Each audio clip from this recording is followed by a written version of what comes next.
Good afternoon, everybody. Hope you're doing well. Let's get into the daily market recap.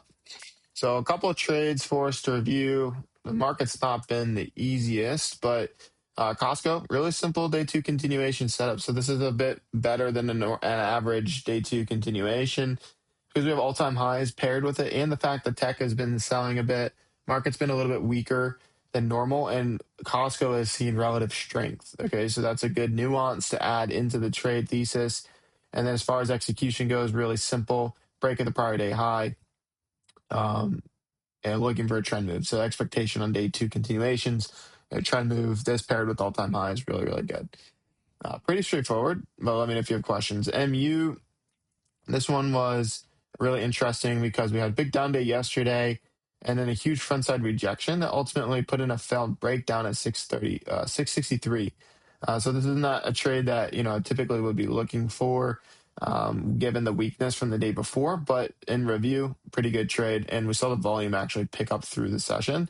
So as you see that volume pick up, that's some validation. You could even trade a momentum trade as a scalp through this high, risking the prior 5-minute bar low as another defined trade.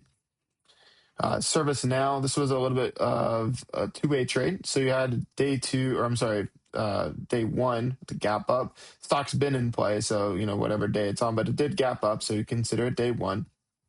And we were trending higher in the pre-market. We had this big spike, which oftentimes when you spike out of the trend, that can be a bit of a sign of more of a pullback. We got the first move down at the open, and then you could sort of trap that pre-market structure and turn. That was a nice entry here for a give and go, targeting the highs. Then you trap above those highs and turn back to the downside.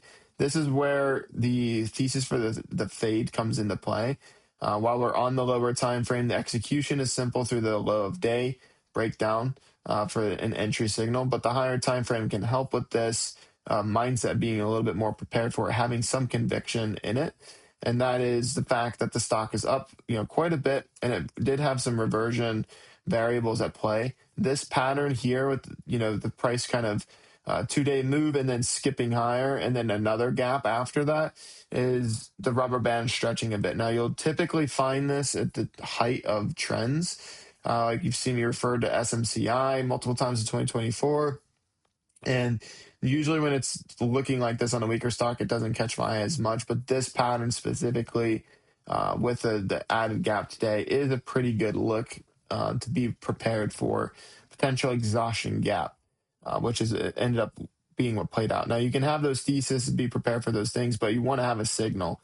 So you get short on the break with low a day. Once the give and go totally fails, and then a break under the prior day highs was, also very strong validation of the trade, looking for that trend move to the downside. Because basically all buyers are now off sides, paired with the psychology of profit takers from the run up prior. Okay.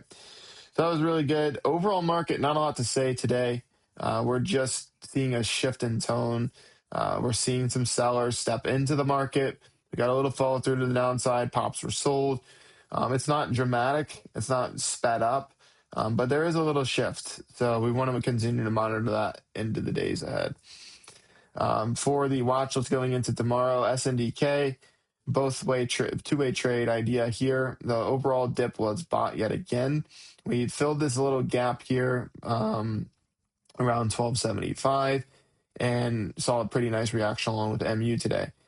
Better close on SNDK than MU, and we're testing this trend line. So break at the trend line, target to move up into this 440 area first, and then towards 1500 after that. Tesla has seen a pretty decent sell, and in the same way that NOW now put in that kind of reversion pattern to the upside, this is very similar to the downside, reverting back to the mean inside near 417 tomorrow is the idea. So if we can break back above 406.80, we'll look for a move into 417 next. Apple, a nice relative strength in Apple. We're just basing right below the highs, creating a bit of a box.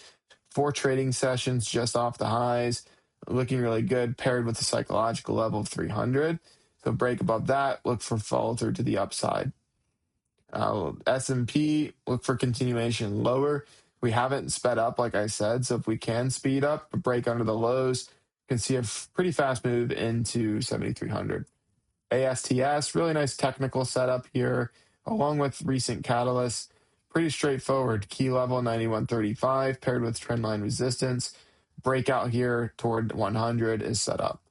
What I got for you guys today. If you have any questions, let me know. Otherwise, I'll see you in the morning.